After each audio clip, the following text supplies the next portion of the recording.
Hello everybody, today is a new day. We are going to be talking about sexual reproduction, the advantages and disadvantages, and some examples of each. So as we go along, let's do a sexual reproduction overview.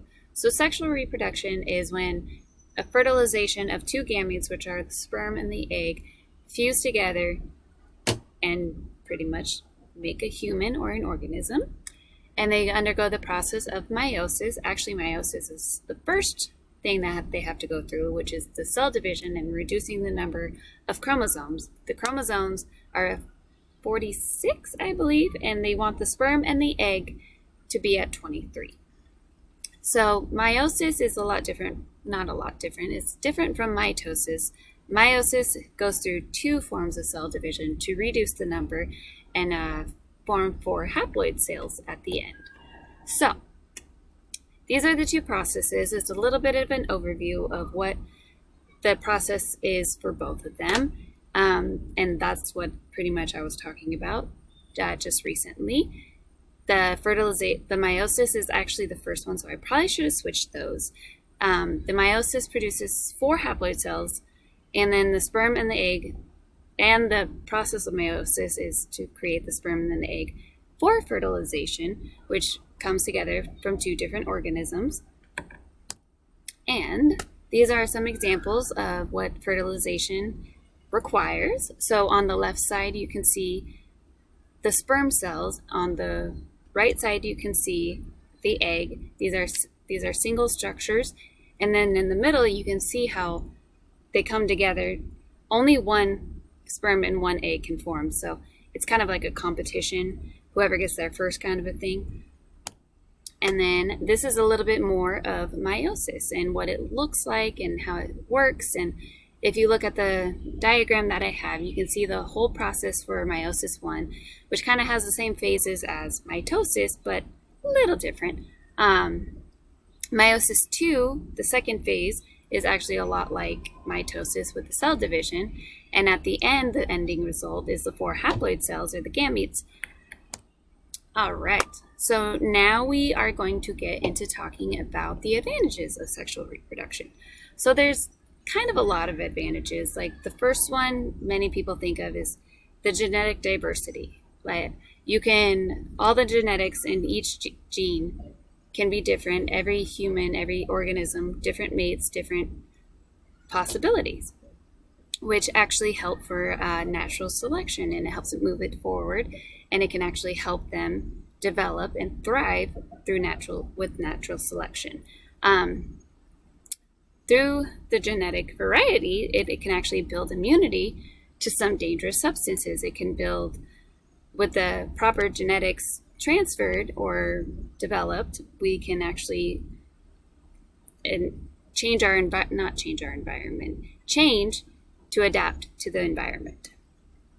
It actually has been known to improve health and wellness, and it actually produces serotonin in organisms, which will lead to happiness and better chance of reproduction.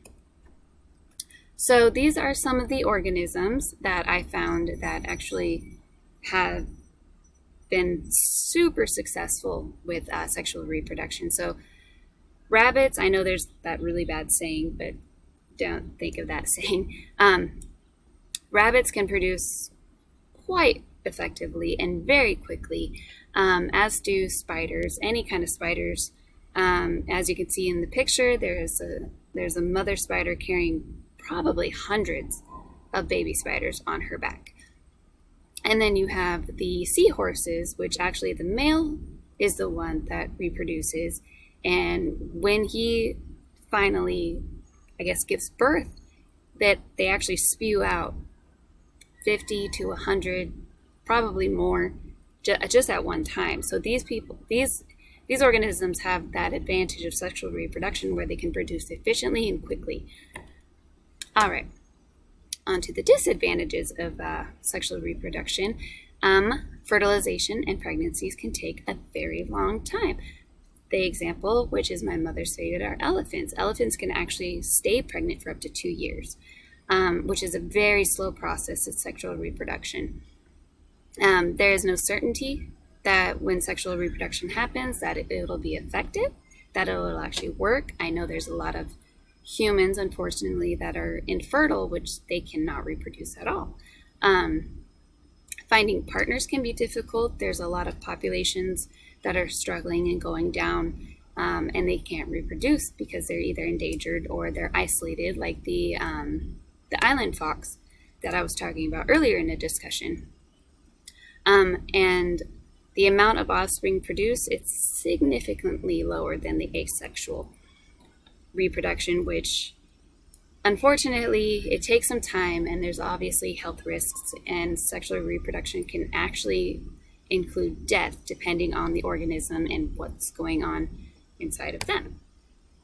So these are some examples of organisms that have that disadvantage. So on the left, you're actually looking at something called IVF, which a lot of women who are struggling to get pregnant actually go through incredible amounts of work just to try to get pregnant, and a lot of the times it's unsuccessful, unfortunately.